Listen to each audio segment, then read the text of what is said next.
Witajcie! Paweł Jeżowski oraz Mateusz Lech zapraszają na codzienny komentarz dnia.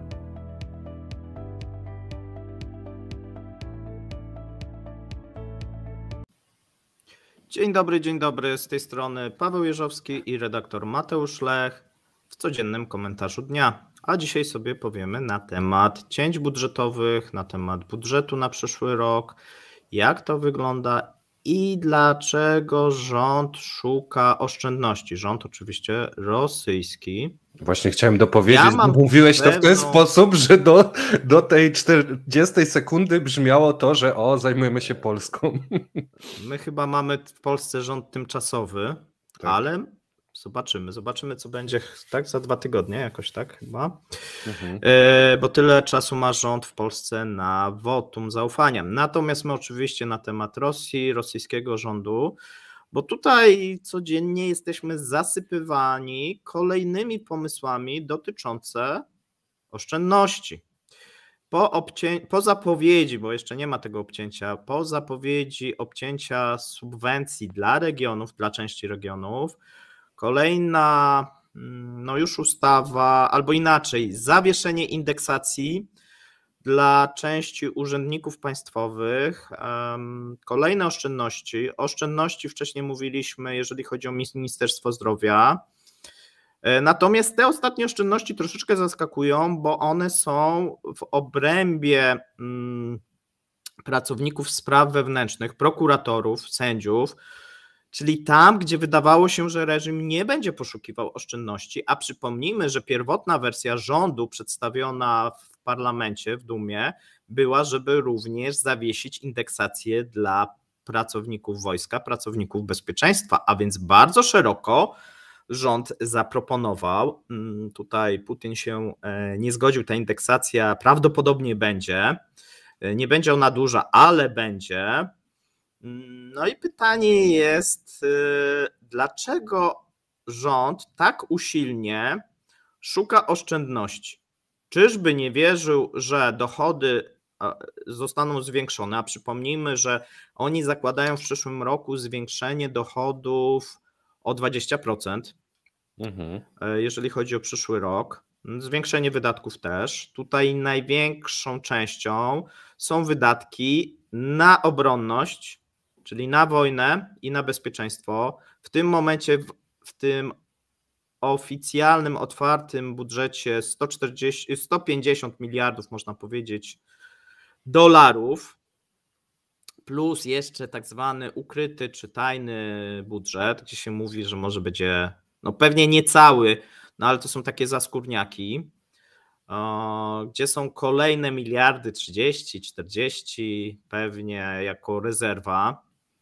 Dosyć dużo, bo przypomnijmy, że cały ten budżet, to powiedzmy 370 miliardów dolarów, planowany, w tym roku 300, powiedzmy 330, 340 zwiększyli wydatki. Natomiast pierwsza rzecz, ja zaraz Ci, Mateusz, dam tylko tło, pokażę. Pierwsza rzecz, mamy dane, które wyciekły z Federalnej Służby Podatkowej za pierwsze półrocze z systemu, czyli dane. Ja zawsze tutaj Was uczulam, ponieważ rząd, albo inaczej, prasa rosyjska, może rosyjska mniej, ale polska lub polskie media często podają, że jakieś dane z Rosji, a często to nie są dane, tylko szacunki na przykład ministerstwa. Zwróćcie na to uwagę, bo na przykład wykonanie budżetu to nie są dane. Wykonanie budżetu i dziura budżetowa, którą na przykład ogłasza rząd, to są ich szacunki. I to się zmienia. Może się okazać, że na koniec roku ta dziura będzie większa, a pewnie o tym się dowiemy w styczniu, w lutym. Natomiast dane ze służby podatkowej mówią o tym, że oni, słuchajcie, zebrali z podatków w tym momencie niecałe 9 bilionów, czyli niecałe za pierwsze pół roku, a muszą zebrać 260 miliardów, zebrali w tym momencie powiedzmy 90 miliardów, 100 miliardów dolarów. Są w połowie drogi, a więc tak idą na 200, jeżeli byśmy tak popatrzyli pół roku i pół roku, do tych 260 albo 300, to im daleko. No i teraz są w przyszłym roku wydatki na poziomie 360-400 miliardów, mniej więcej, jeżeli byśmy patrzyli. No może być ciężko, ale ja mam teorię,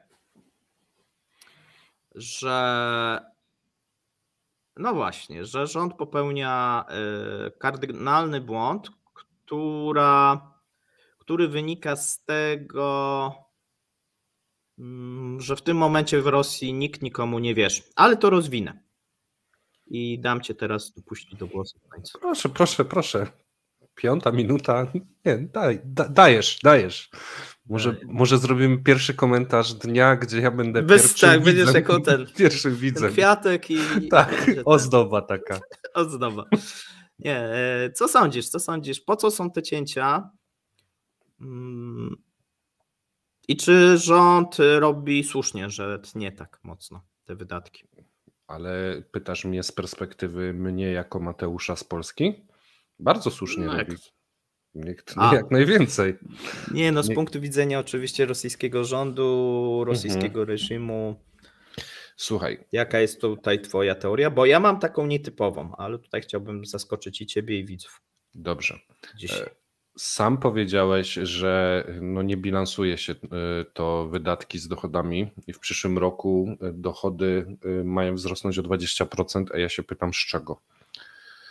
Co sprawić może, że dochody wzrosną o 20% poza wpływami jakimiś kosmicznymi z VAT-u i ściągalności podatków z biznesu i ludzi? Bo raczej kontrakty jakieś zagraniczne nie. Na ropie jakichś przełomowych zmian nie będzie, że będzie ropa po 150 moim zdaniem. Nie wiem, co by musiało się dziać, chyba że jakiś konflikt na Bliskim Wschodzie czy coś. To loteria, tak? No ale no dobra, no ale to oni zakładają, że trafi się jak ślepej kurze ziarno. No nie mogą tak zakładać, no więc nie. Dochody dużych firm naftowo-gazowych? Nie. No bo nic się nie zapowiada, że będą lepsze. Wszystko wskazuje na to, że będą gorsze lub ewentualnie podobne. No to gdzie? Więc jeżeli nie ma gdzie, no to trzeba ciąć gdzie się da. A skoro nie możesz ciąć wydatków na armię, a 40% twoich wydatków to jest, posady państwowe, no to gdzie możesz ciąć? Gdzie najskuteczniej będziesz ciął? Tylko w państwówce. Bo co, zabierzesz emerytom emerytury już głodowe, zabierzesz tym samowarom opiekę, żeby już teraz wybuchł ci gniew społeczeństwa, tych rodzin, przestaniesz wypłacać odszkodowanie, żeby ludzie ci uciekali i przed poborem albo te matki i żony wychodziły na ulicę. Tego nie możesz zrobić. To gdzie możesz ciąć? Nie ma gdzie ciąć. Właśnie. Już jesteś przy kości, tniesz do kości. I zobacz, i ty myślisz, jak gdyby z naszego punktu widzenia, jako Mateusz cały czas jednak. No okej. A to myślę, że jest bardziej skomplikowane i tu mamy kilka, jak gdyby mamy dno i poniżej jest następne dno i następne dno. I muł jeszcze. Tłumaczę, o co chodzi, i muł. A mianowicie, w czym są wydatki? Czy wydatki mogą być zwiększane w Rosji? Mogą drukarkę uruchomić i no drukować właśnie. rubla.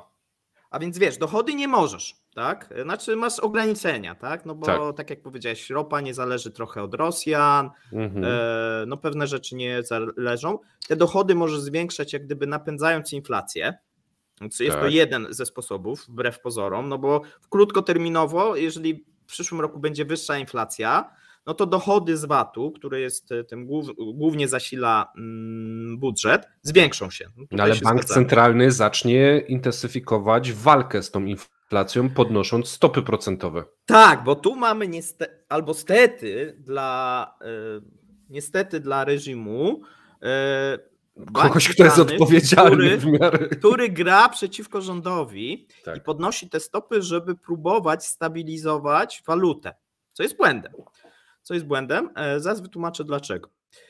Dlatego, że to hamuje jak gdyby gospodarkę i ta gospodarka traci impet.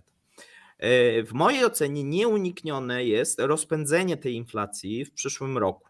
No bo wydatki tak silnie powinny rosnąć, czyli już w tym roku widzieliśmy dodruk tego pustego pieniądza, który napędził tą inflację, no bo nie oszukujmy, że to jest główny, tam jakieś głupoty ktoś pisał, że to tam ceny ropy, nie no dodruk taki, wydatki rządowe, tak, które się zwiększyły i w przyszłym roku, zobacz, oni mogliby spokojnie, przynajmniej przez rok, 2 lata, tu się zgodzisz, zwiększać te wydatki. Tak, no kosztem po co zabierać teraz galopującej inflacji. Tak, to ta inflacja będzie tam szła jak ten turecki walec, nie? Ten mniej więcej tam 30, 40, 50, 60, nie? Oficjalnie by tam się podnosiło w przyszłym roku, tak teraz jest powiedzmy 7, no to by się tam wzięło, że jest 15, nie? Dorzuciłoby się ludziom indeksację, że tutaj zobaczcie, ale my dorzucamy wam te 15% każdemu i dorzuciłoby się również urzędnikom. No i pytanie, dlaczego tego nie robią? No bo to wydaje się taka łatwa droga. No bo dzięki temu jeszcze reżim się utrzyma spokojnie tam rok, 2 lata, tak? Przy takim wiesz, co jest łatwe? Zrobić taką kulkę śniegu i ją sturlać z górki. Tak. To jest łatwe, bo masz małą kulkę, ale gdy ona zaczyna się toczyć po tym śniegu, to już nie jesteś w stanie jej zatrzymać. Bo ty podejrzewasz ich o taką mądrość, a ja ich podejrzewam inaczej, że odwrotnie ich podejrzewasz. Sfera kłamstw, czyli każdy kłamie.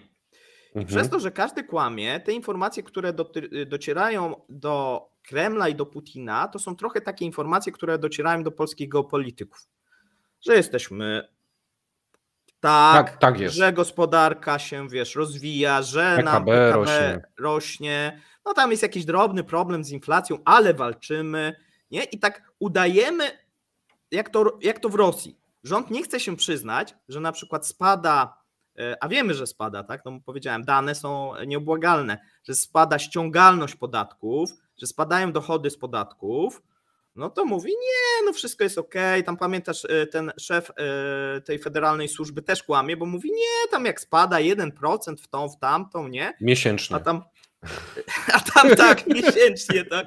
Chyba, tak. A tam się okazuje, że że oni nawet połowy nie zrobili w pół roku, nie? Jakie 1% tam, nie?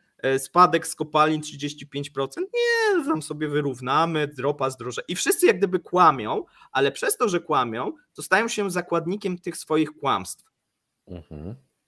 Że że rząd mówi, nie, no, że jest dobrze, dziura budżetowa maleje, nie? No i żeby teraz te kłamstwa dowieść na koniec, no to musi robić te cięcia. No bo by wyszło, że wcale nie jest tak dobrze, jak oni zakładają i pójście tą drogą inflacyjną, która powinna nastąpić, bo dlaczego ta droga inflacyjna jest atrakcyjna? Dlatego, że Rosja prowadzi wojnę i te wydatki ma rozbuchane. I teraz, żeby nie hamować gospodarki, nie, no bo podnoszenie stóp procentowych, cięcia, nawet tych pensji, no to zmniejsza konsumpcję, no hamuje tą gospodarkę, nie? Z jednej strony, a chcesz ją mieć rozpędzoną, żeby móc produkować, nawet moim zdaniem kosztem wysokiej inflacji i wejścia nawet w tą strefę hiperinflacji. A teraz masz tak, z jednej strony hamujesz, bo kłamiesz, a z drugiej strony i tak ta inflacja się rozpędza, tylko może trochę wolniej, niż byś nie hamował. A więc nie wiem, czy to jest taki, strategiczny błąd, ale on w mojej ocenie wynika, że oni okłamują Putina, ponieważ okłamują Putina, to nie, każdy każdemu przestaje wierzyć. Oni nie wierzą temu szefowi federalnej służby, federalne służby nie wierzy swoim urzędnikom i tak, tak schodzi, nie? I na poziomie również firm też mamy te kłamstwa, bo jeżeli spojrzymy na ściągalność tych długów, okazuje się, tak co mówiliśmy, 57% firm, które ogłosiły upadłość i bankructwo, komornicy ani rubla nie ściągnęli. Tak, bo kłamali do samego końca, mamy, tak. O, zdechło nam, o, nie ma nic, to cześć. Nie, bo w odpowiednim momencie nie ogłoszono tylko nie, sądy zapchane, to tamto. Tak. I to pokazuje, taką tą przypomnijmy, tendencję. Że przez to, że wzrosło tak dużo wniosków o bankructwo, sądy są zapchane na wiele miesięcy do przodu. o czym też się w Polsce rzadko kiedy mówi. Natomiast to się dzieje i na przykład możecie złożyć wniosek o upadłość i czekać i się nie doczekać w tym momencie. A może musicie dać łapówkę, żeby przyspieszyć swój proces o własną upadłość. To też może jakieś ekstrema. Ale to, co mówisz, może mieć sens, natomiast mam troszeczkę inne na to spojrzenie. Mieliśmy przykład i mamy wciąż przykład Polski, gdzie inflację jest łatwo rozpędzić, natomiast zatrzymać ją jest dużo trudniej i dlatego wszystkie banki centralne na świecie tak intensywnie walczą z inflacją, przynajmniej próbują, przynajmniej te, które mają kompetencje, bo jak przykłady krajów, które wpadają w hiperinflację pokazują, jak raz w to wejdziesz bagno, to bardzo ciężko jest z niego wyjść. I to, co ty mówisz, to jest wejście w bagno, żeby się napić tej wody, bo jesteśmy spragnieni, ale nie wiadomo, czy te bagno cię nie wciągnie. Wiesz, o co chodzi? I tu może bank centralny i resztka logiki we władzach daje im taki wybór, że no owszem, możemy zrobić to, co ty sugerujesz, czyli zacząć drukować i napędzać tą hiperinflację, byle tylko wygrać, ale to będzie pyrusowe zwycięstwo. Wiesz, o co chodzi? Ta wojna się skończy, a hiperinflacja zostanie i może być już poza kontrolą i już nie będą w stanie tego opanować, bo tak naprawdę wojna w Ukrainie versus hiperinflacja, której nie da się opanować w Rosji, to ta hiperinflacja w Rosji może spowodować większe spustoszenie w tej Rosji niż te rakiety na Ukrainie. Bo to może być taki, wiesz, całościowy walec wieloletni, który nie potrafi się zatrzymać i tu to ryzyko, wydaje mi się, jest duże i właśnie to, co powiedziałeś o tym, że wszyscy kłamią, a więc nie wiedzą, jak jest źle, powoduje, że jest strach przed podjęciem takiej decyzji, bo tak naprawdę to jest chodzenie jak we mgle. Ty nie wiesz, ile możesz popuścić, zanim to się wyrwie tobie spod kontroli. Bo może są już teraz na granicy i nawet procent czy 2 to jest to, co przeważy szale. Może być 20, może być 2, może być 1,5. Oni w tym momencie sami tego nie wiedzą. Ze względu na to, że wszyscy kłamią. Tutaj racja, natomiast tak, znaczy racja i nie racja, może wytłumaczę. Rację masz, jeżeli patrzymy, wychodzi, że w ostatnich tych komentarzach ty jesteś takim bardziej racjonalistą, a ja patrzę na te emocje, bo pytanie jest, wiesz, ryba się psuje od głowy. Tak. Z tymi kłamstwami trochę wygląda tak, że wiesz, reżim tak oficjalnie kłamie, no to jak oni kłamią, no to przecież my nie możemy powiedzieć prawdy, musimy się, wiesz, dostosować do tych kłamstw, tak? Ci na dole, nie? Tak. I to tak schodzi, nie? Reżim mówi, nie, no gospodarka się rozwija, jesteśmy pierwszą gospodarką Europy, coś tam, wyprzedziliśmy Niemcy, nie? No i potem taki urzędnik tak myśli, tam patrzy na te dane, nie? To tak wiesz, tak nie pasuje, to tylko u mnie jest ten problem? Wiesz, nie pasuje, Wania, pokaż u ciebie, a u mnie dobrze jest, u mnie jest dobrze. To tam wpiszemy plus 20, żeby tam nie mieć kłopotów, nie? No i to taka, wiesz, jest taka spirala tych napędzająca się, a więc to powiedzenie ryba psuje się od głowy, myślę, że tutaj jest bardzo trafne. Natomiast pytanie jest zasadnicze i ono chyba trzeba by zadać, bo co jest w tym momencie dla obecnego reżimu ważniejsze? Czy wygranie wojny, czy nie wpadnięcie w hiperinflację? Bo ja uważam, że reżim tak stracił tą głowę, nie, że to jest taki trochę jeździec bez głowy. Nie, oni przegrywając wojnę wiedzą, że stracą głowę. Więc aby zachować swoją głowę, muszą wygrać wojnę. Lub przynajmniej podpisać jakiś A jednak wiesz, te cięcia wydatków znaczy osłabiają tą gospodarkę, która powinna pędzić, żeby jak najwięcej produkować, a więc tutaj bank centralny gra przeciwko wojnie.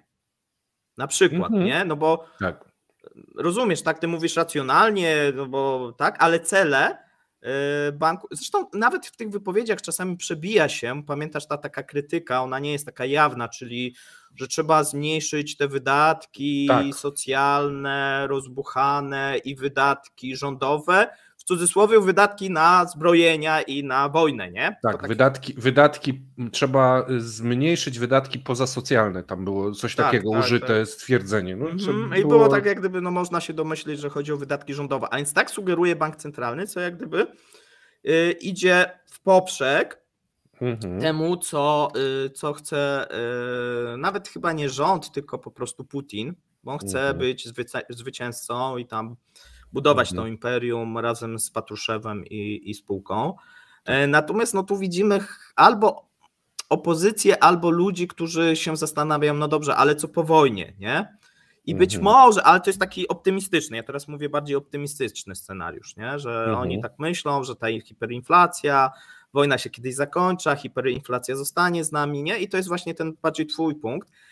A drugi punkt jest taki, że oni po prostu o tym nie myślą, tylko myślą, jak tu przeżyć. Samemu nie stracić głowy, nie? Tak. Bo wiesz, powiemy zbyt dużo, to stracimy, a więc dobra, brnijmy w te kłamstwa, próbujmy tutaj coś przyciąć, próbujmy udawać, że jest lepiej niż jest i dostosowujmy się do tych wszechobecnych, powiedzmy, fikcyjnych danych. Jest jeszcze jedna rzecz w tym momencie. Mają wszyscy,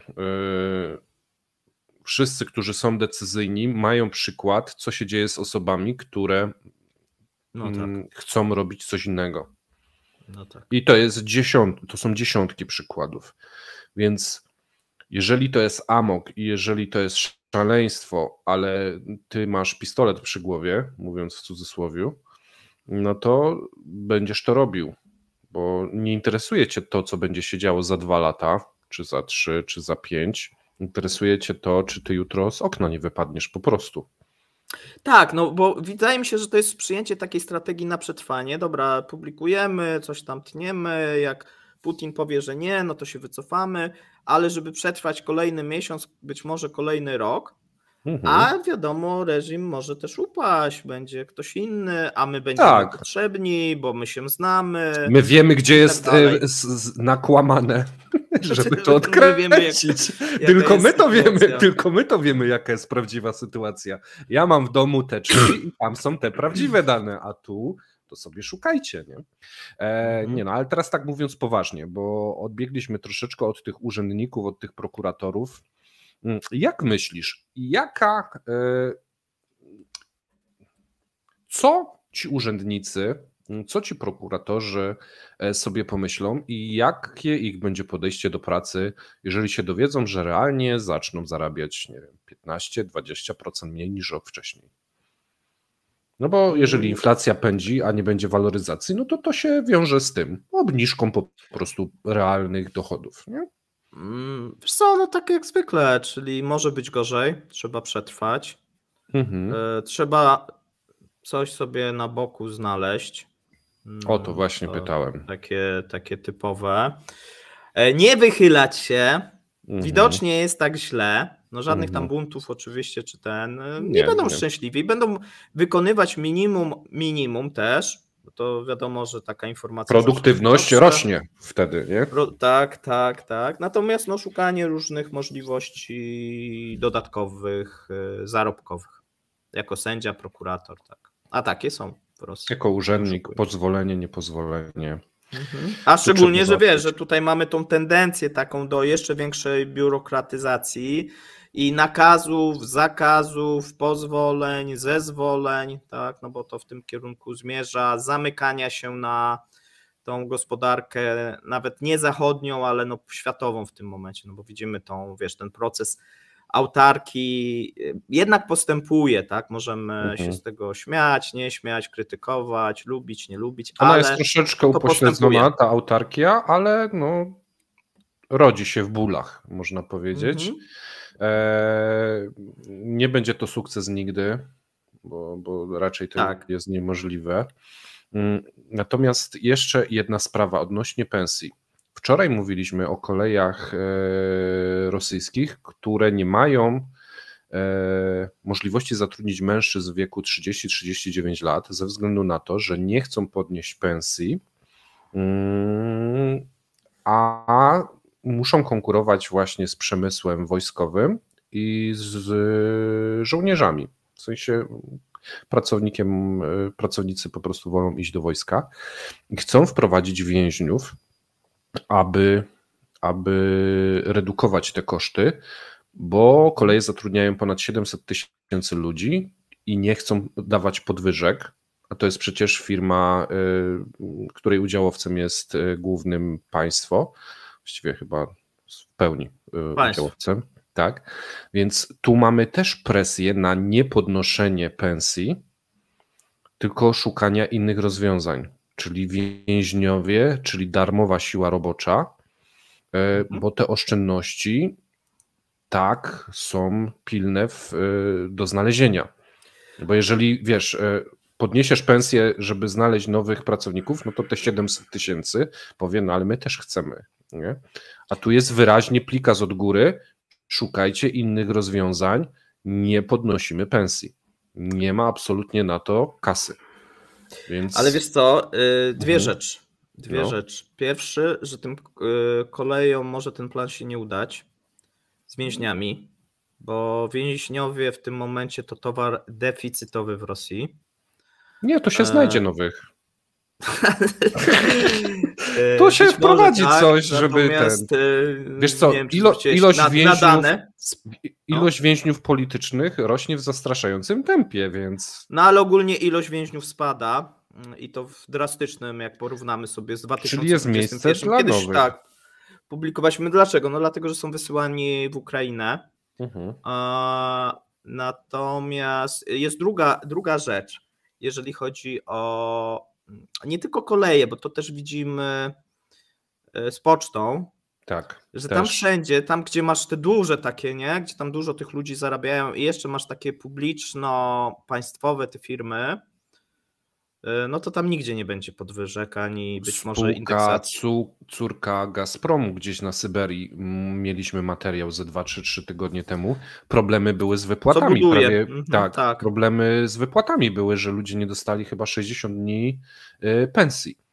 Więc tak, te wszystkie tematy łączą się w jeden taki większy schemat.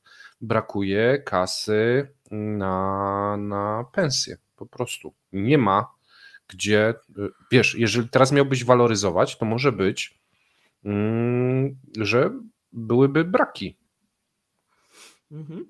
Bo może to już jest ten etap. Znaczy wiesz, no braki, ja mówię, bezpieczniejszym w mojej ocenie byłoby pójście jednak tą drogą podwyższonej inflacji. Bo tu mogą, wiesz, one nie wyjdą tak, no pracownicy poczty nie będą się buntować i nie pójdą, wiesz, z łopatami na Kreml. Natomiast wiesz, to niezadowolenie będzie rosło, no bo będzie rosło. Ale słuchaj, jeżeli to są rozpędzisz... pracownicy poczty, pracownicy kolei, urzędnicy, no tych grup będzie przybywać. To nie jest może tak, że to są pracownicy zbrojeniówki, bo tam akurat te pensje pewnie będą rosły. Natomiast tu jeszcze dochodzi taki element, że z jednej strony pensji nie podnosisz, a z drugiej strony masz brak rąk.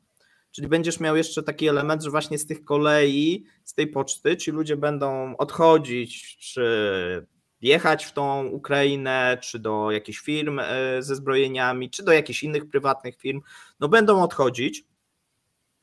No i tu będą się na pewno te firmy musiały liczyć z poważnymi niedoborami i problemami logistycznymi takimi. Tak, natomiast ty mówisz, że mogliby rozpędzić inflację drukując rubla, ale zapominamy cały czas o tym, a podajemy te dane co jakiś czas, że dziesiątki milionów ludzi w Rosji żyje za około 1000 zł. Więc wiesz, ta inflacja, która by się rozpędziła, już teraz, wiesz, ilość chwilówek, ilość upadłości konsumenckiej i tak dalej rośnie w zastraszającym tempie. To wyobraź sobie, gdyby ją rozpędzili i stworzyli inflację rzędu 100%, wiesz. To prawda, tylko że to ma troszeczkę taki odwleczony jest ten efekt, nie? Bo to jest taki ukryty podatek, który jeszcze nie uderza tak, wiesz, od razu, tylko tak, wiesz, uderza, oni indeksują, uderza, wiesz, on tak jak ty mówiłeś, ta kula śnieżna, to jest właśnie taki efekt. Tak. Ale w pewnym momencie przestaniesz nadążać za tą kulą śnieżną i zostawisz na lodzie dziesiątki milionów ludzi. No i co, wielki głód? Później? No bo co dalej? Więc to jest może coś, czego się... Będzie za 2 lata, wiesz. Za rok, za 2 lata. Ale może jednak to jest, wiesz, oni Ty jednak wierzysz w rozsądek jakiś, tak? Tak, ja wierzę, że ktoś ma gdzieś te liczby, przecież ktoś, skoro my dostajemy te dane, no to oni też dostają te dane, nie są głupi, przecież no Nabilina skończyła Yale. No to podejrzewam, że jest mądrzejsza niż my dwaj razem wzięci, nie? Więc... Jestem pewien, że wiesz, te raporty, które idą do tych najwyższych władz, tam jest wszystko tip-top, jest bardzo dobrze, wszystko jest pod kontrolą. Myślisz, że nie mają dwóch taki, wiesz, jak jest szary eksport, to jest szara analiza. Nie, oni mają, bo wiesz, Putin też każe kontrolować i robi jakieś takie, wiesz, też dlatego on im nie wierzy też. Ale wiesz, trudno, właśnie tu jest ten problem i to jest ten problem rosyjski, bo jak na przykład ceny jeszcze były wysokie gazu, ropy, no to jest okej, jak ci ta gospodarka zasłucha. Tu kłamie, zasypiemy to gazem i ropą, nie? Dochodami. No tak, tam. Ale wiesz, problem się pojawia w tym momencie, że jesteś tym Putinem, przykładowo, i ty wiesz, że kłamią, ale dobra, bierzesz sobie jakiś margines, ale ty nie wiesz o co chodzi. Bardzo trudno jest rządzić, moim zdaniem, krajem, w którym wszyscy cię kłamią. A ty jeszcze kłamiesz na zewnątrz. A ty jeszcze musisz kłamać na zewnątrz, tak? No bo wiesz, tworzysz taką i ty nie wiesz, tworzysz jakąś dodatkową służbę, która monitoruje tamtych krzyżowe. Widziałeś jak i teraz to jest taki coraz większy chyba też ciężar dla reżimu, bo on musi się zajmować coraz większymi, albo inaczej, coraz bardziej prozaicznymi problemami. Ale jaka to jest strata energii? Bo w normalnym państwie dostajesz raport i wykonujesz zadanie, wyciągając wnioski z raportu. Tu dostajesz raport, musisz zobaczyć, kto napisał ten raport, zobaczyć w historii, jak bardzo on kłamał, dołożyć do tego, wiesz, poprawkę na obecną sytuację i wiesz, to musi jakakolwiek decyzja, chyba że robią według tych raportów, to już jest wolna amerykanka. Natomiast jeżeli masz wyciągnąć jakieś wnioski, no to musisz poświęcić jeszcze dodatkowo czas, żeby się zastanowić i przeprocedować te wszystkie inne raporty i spróbować wyciągnąć jakiś tam wniosek, uśredniając skalę kłamstw.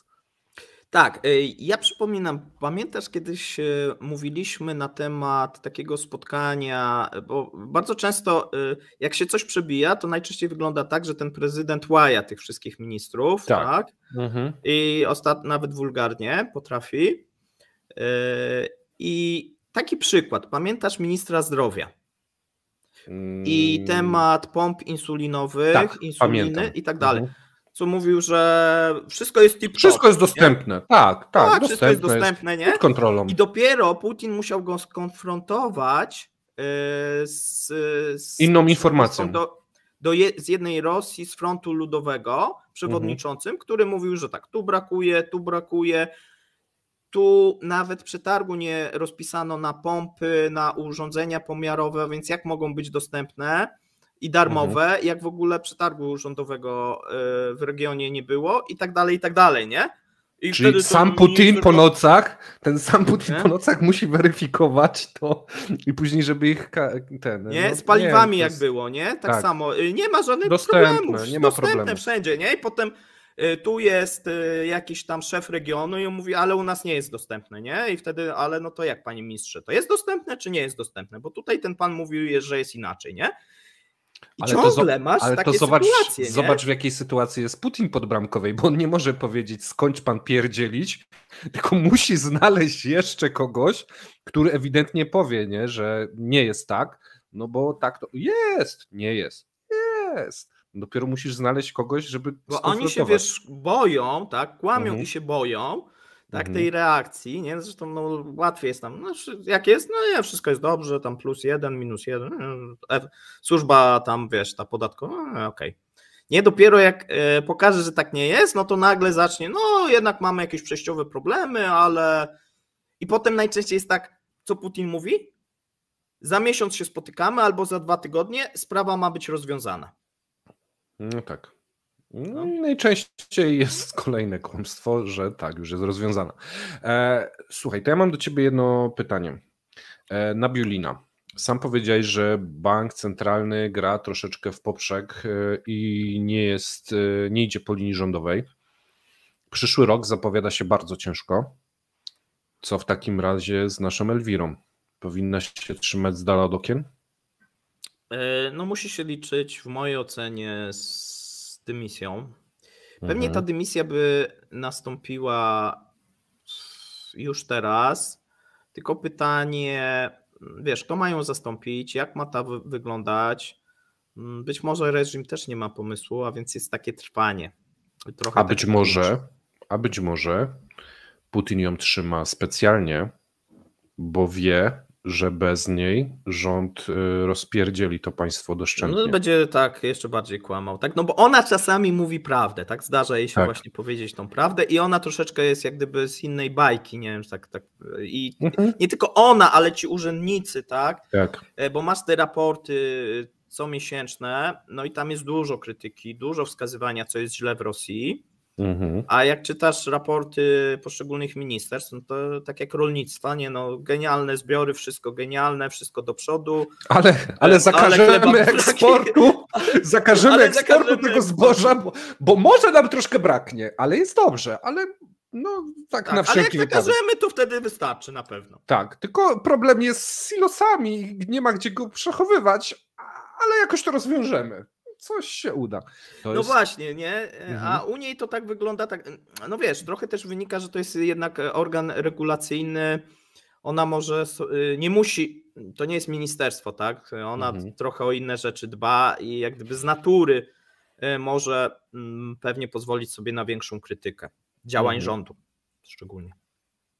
Tak, dobra. Myślę, że mamy temat opracowany, chyba że masz do mnie jakieś pytania albo jeszcze jakieś przemyślenia. Mam. Będą jeszcze kwiatki na półce jakieś? Myślę, że tak. Jeszcze półka jest pustawa. Wszystko w swoim czasie.